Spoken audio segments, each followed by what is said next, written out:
I never thought I would spend a single day behind bars. Yet there I was, sitting on a hard steel bed in a cold cell, staring at walls stained with years of hopelessness, asking myself how I ended up here when all I had ever done was work hard, pay my bills, and try to be a decent person. The sound of the heavy door clanging shut still echoed in my ears, reminding me every second that my freedom had been stolen, not by strangers, but by my own sister, whose greed knew no limits. The most painful part was realizing that I trusted her so blindly that I walked right into her trap. Imagine being jailed, not for stealing or lying, but because your own blood framed you so she could shine brighter. As I sat there trembling with anger and despair, I swore this would not be the end of my story. If you are listening now, please know that your like or comment is not just a number on a screen. It is a sign that my voice matters and these stories can keep being told. Every single bit of support helps me push forward and turn this pain into something meaningful. Thank you for being here with me. My name is Emily Carter. I am 32 years old and I grew up in Massachusetts where life was never glamorous, but it was honest. Or at least, that was what I believed before my sister Sophia decided my honesty could be used as a weapon against me. She had always been spoiled and adored, while I played the responsible one. When we became adults, nothing changed. She chased wealth and shortcuts while I lived modestly, thinking hard work and patience were enough. I was wrong. Those first nights in jail broke me down to tears. I felt humiliated and betrayed. But something happened in that darkness. Instead of letting anger consume me, I began shaping it into a plan. I told myself that if Sophia wanted to see me as the weak sister who could be pushed around, she would live to regret it. I would not only clear my name, but make sure she paid for every lie she told. Sitting on that cold floor with nothing but my thoughts, I began imagining what justice would look like. The more I thought about it, the clearer it became that the person she trusted most, her precious groom Daniel, could become my greatest weapon. Looking back on childhood, I realized the betrayal that nearly ruined my life didn't start in adulthood. It was quietly shaping itself in the small details of our early years. Sophia was always the favorite, the shining star, while I was the dependable shadow who kept everything steady. My parents adored her in ways they never showed me, calling her beautiful, clever, and special, while I was expected to behave, to clean, to help, to accept, without complaint. If she knocked over a vase, I was scolded for not watching her. If she forgot homework, I was lectured for not reminding her. She only had to pout to get the world back on her side. Holidays and birthdays carved the difference into stone. She tore shiny paper off the newest bike, the sparkling dress, the dollhouse with every detail, while I carefully opened boxes of plain sweaters or school supplies. Guests showered her with praise while I stood nearby smiling politely, pretending I didn't care. But inside, I felt the sharp sting of being invisible.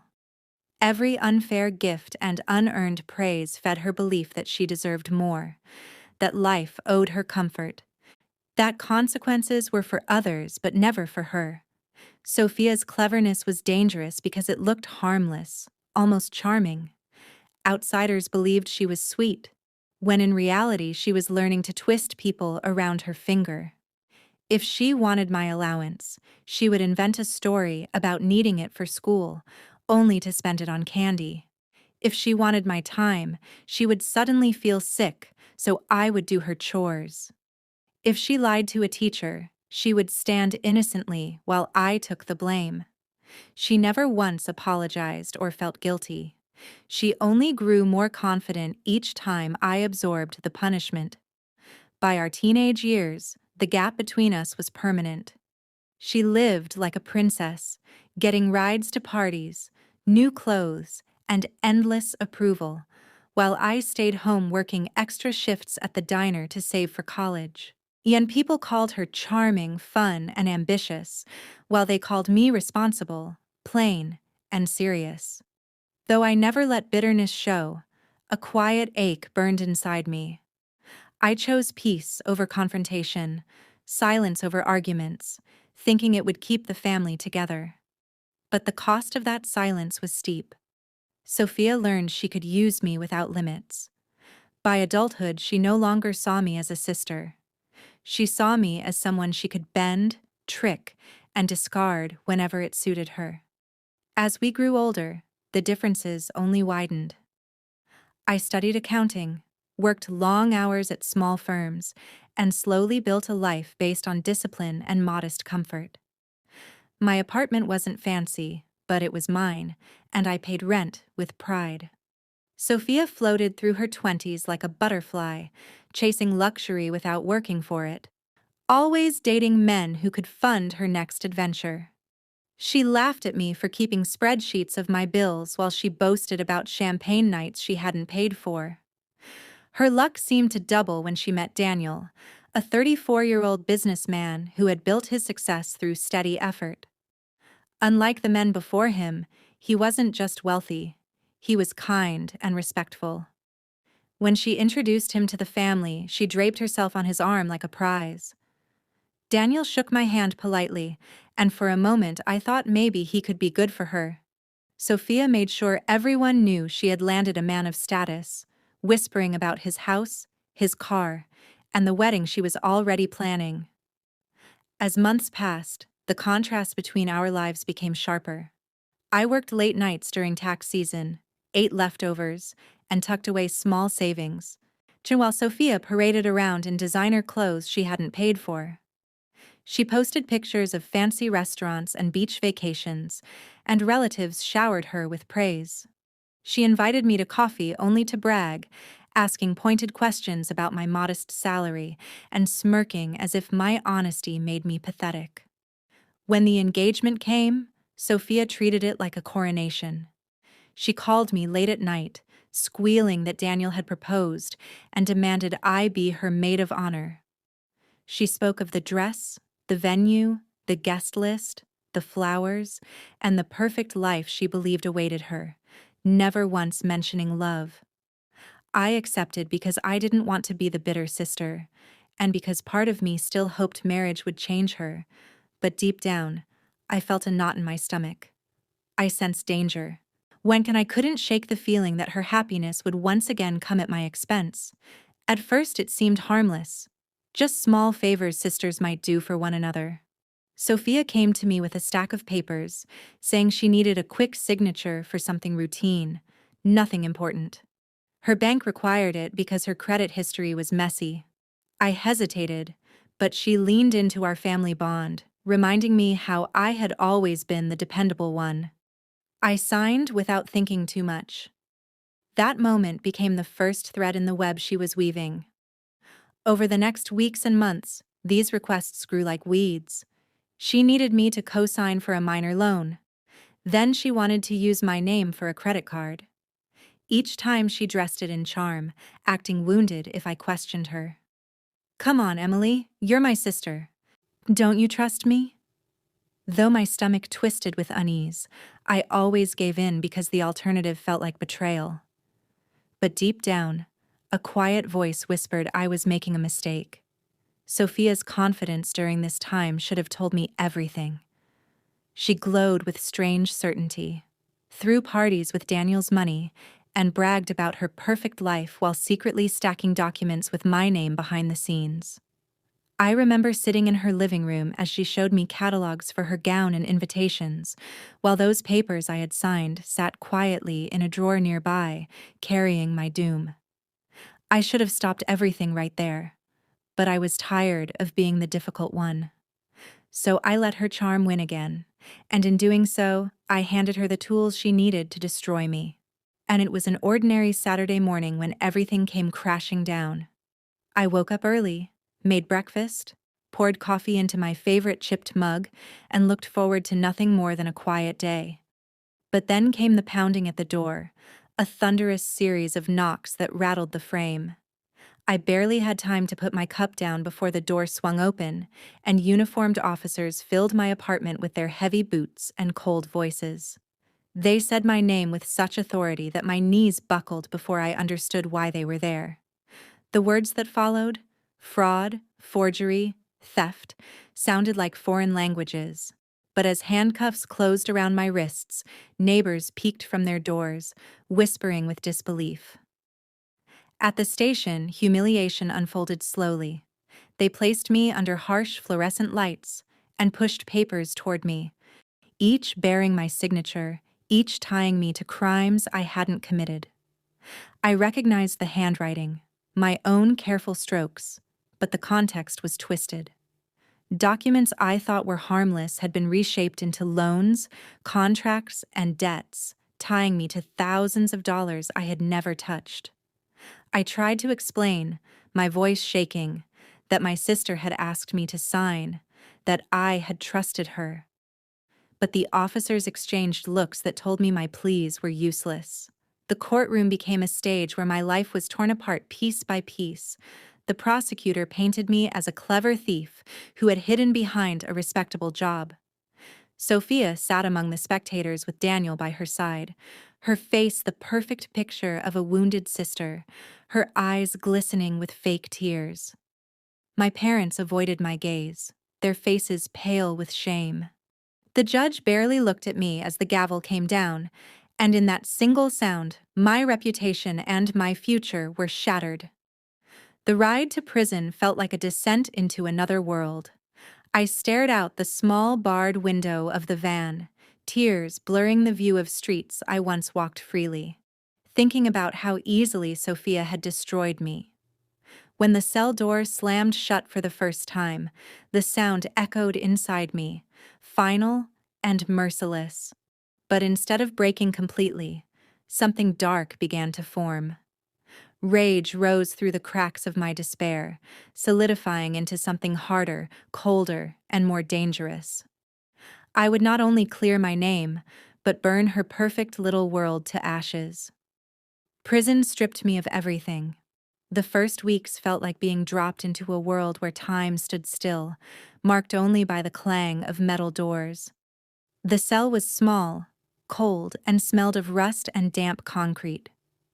Each night I lay on a thin mattress listening to the cries of women who had also lost their freedom. At first, I couldn't stop shaking, couldn't stop replaying the moment of my arrest. But pain has a way of hardening into resolve when there is no other choice.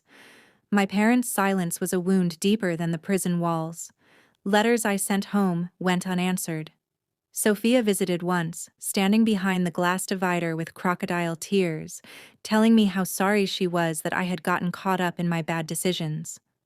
I almost lunged at the glass, screaming, but I stopped myself. I sat in silence, staring at her perfect hair and smug smile.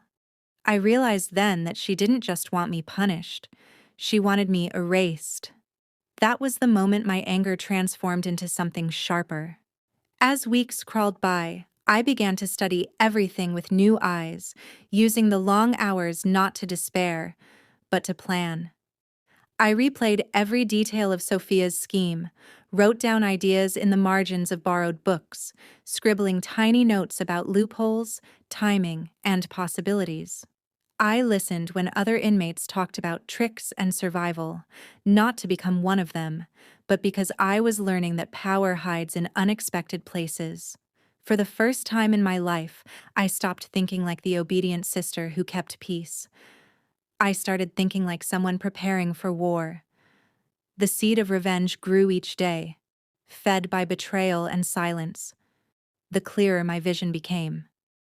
If Sophia had taken my freedom, I would take the one thing she valued most: her image, her perfect life, her carefully crafted illusion. Her entire world depended on Daniel.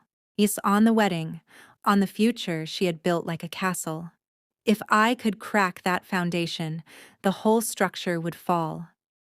Behind those bars, I began shaping not just a defense, but a plan for revenge that would hit her where it hurt most. Daniel was not the shallow man Sophia hoped everyone would believe. Slowly, his doubts began to show. He noticed little things that didn't add up. Late nights when Sophia's phone would buzz and she would step away nervously. Withdrawals from accounts that she brushed off with excuses about wedding expenses, even though she seemed to be spending on luxuries unrelated to planning. At first, he told himself stress made people act strange, but his instincts wouldn't allow him to ignore the pattern. He began to look where I never expected, quietly checking bank statements, asking questions about receipts, paying attention to messages Sophia thought were private. The more he dug, the worse things appeared. He found transfers that didn't match her explanations, names of companies that didn't connect to wedding costs, and careless texts that hinted at manipulation. Daniel felt sick with the possibility that the woman he loved might be hiding more than harmless secrets. Rather than confront her in fury, he chose to gather proof silently. He believed in fairness and truth, and no accusation should stand without evidence. Word of his suspicions reached me through a thin envelope handed to my lawyer.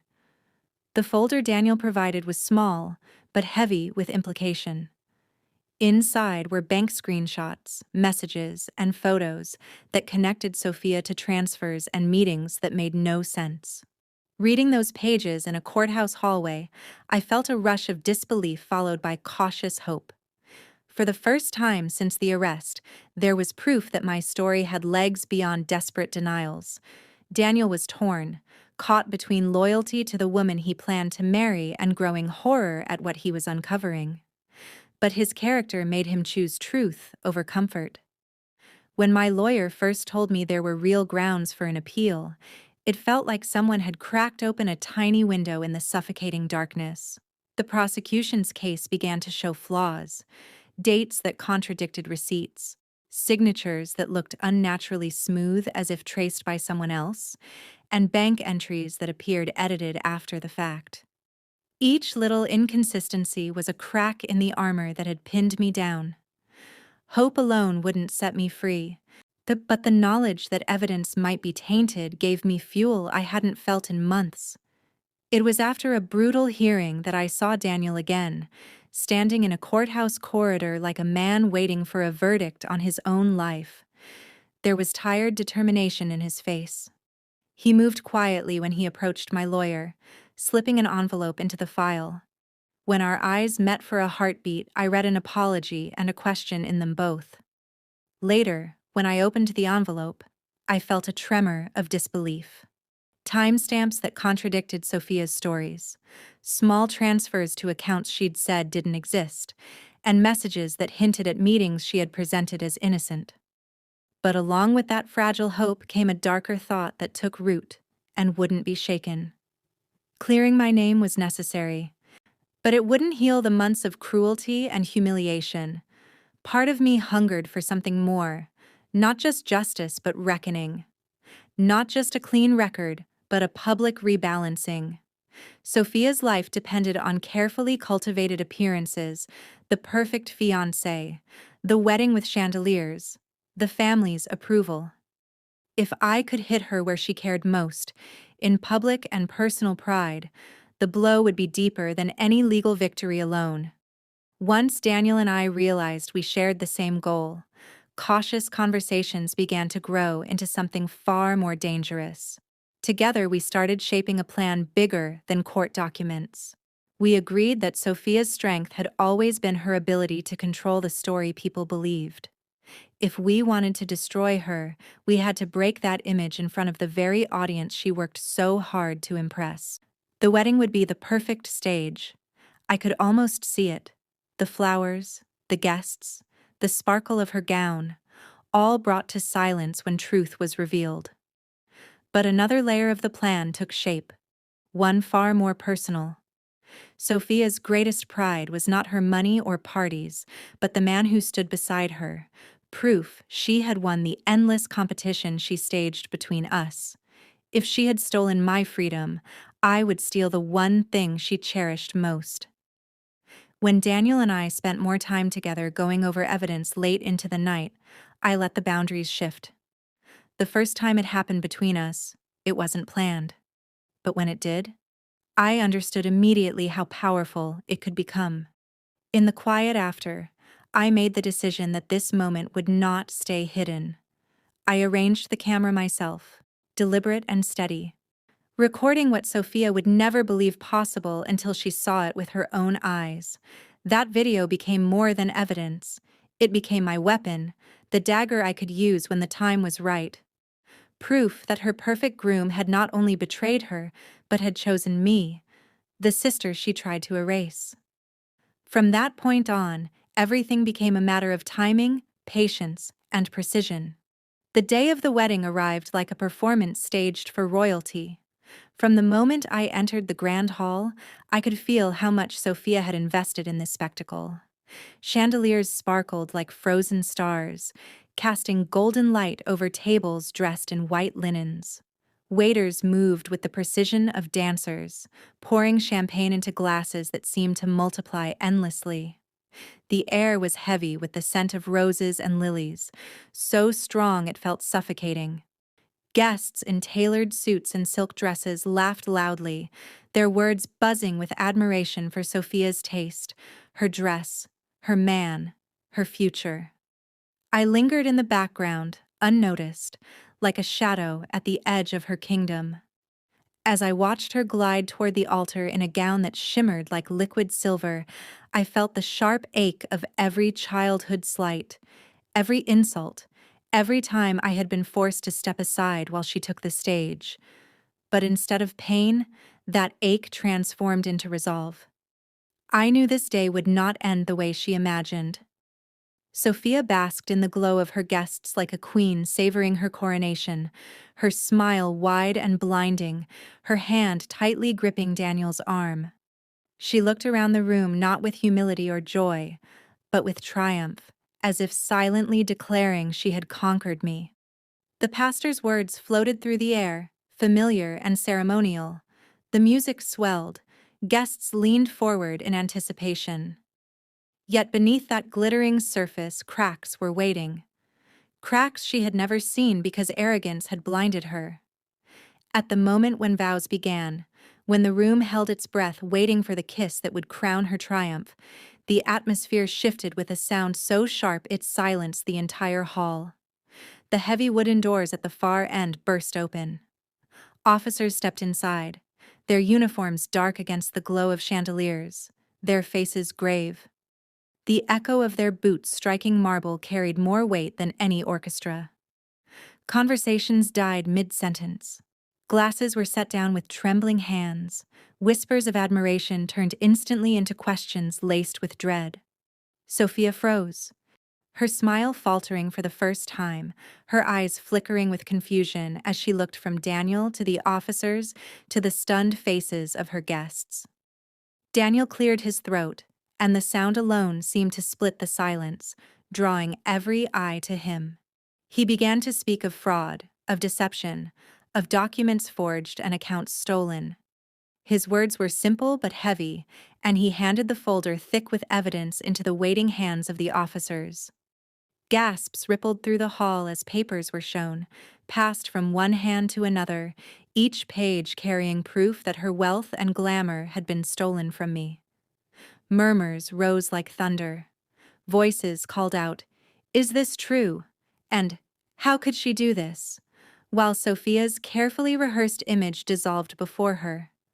But the final blow came when I stepped forward, calm and deliberate, holding the last weapon she could never prepare for. With a flicker of light, the screen behind the altar came to life. There for every guest to see was the video. Daniel and me together, captured in a truth more intimate and undeniable than any paper trail. The silence that followed was deafening, heavier than any scream. Sophia's perfect world cracked wide open, her breath caught in her throat, her hands trembling at her sides. In that single moment, the crown she had worn so proudly slipped from her head, and the empire she thought untouchable turned to ruins in front of every witness she had invited to celebrate her victory. The moment the video flickered off the screen, Sophia's shriek ripped through the air so violently that people flinched in their seats. Her face went pale, then flushed blotchy red, her lips twisting into a mask of rage as she screamed my name, spitting accusations. But no matter how loud she shouted, the evidence was louder. The room that had been filled with admiration now buzzed with disgust and disbelief. Women gasped. Men shook their heads. Whispers rose like waves crashing against her image. She lunged at Daniel, clutching his arm, begging him to say it wasn't true. But he pulled back sharply, his eyes cold with finality. The power she had always wielded slipped through her fingers like water. She staggered, spinning in frantic circles, her gown dragging heavily across the polished floor. She cried out to our parents, her hands reaching toward them, but they remained rooted to their seats, their faces frozen masks of horror and shame. My mother clutched a crumpled tissue, unable to look at either of us, while my father sat rigid, his jaw clenched, his gaze fixed on the floor. Friends she had bragged to for months turned their backs, whispering, unwilling to meet her eyes. The same people she had assembled to admire her triumph now witnessed her collapse. With every second that passed, the distance between her and the crowd grew larger, until she stood alone in the very center of the world she thought she owned. The officers stepped forward at last, their voices calm but immovable as they announced her arrest. And as they led her away in handcuffs, the sound of her sobbing faded into the distance, replaced by the murmur of guests trying to process what they had just witnessed. I stood there, watching her disappear through the same doors I had once been dragged through, and for the first time in months, I felt the weight lift from my chest. Justice had been served, not just in a courtroom, but in front of everyone who mattered. My name was cleared. My freedom was restored, and Sophia's perfect world lay in ruins at my feet.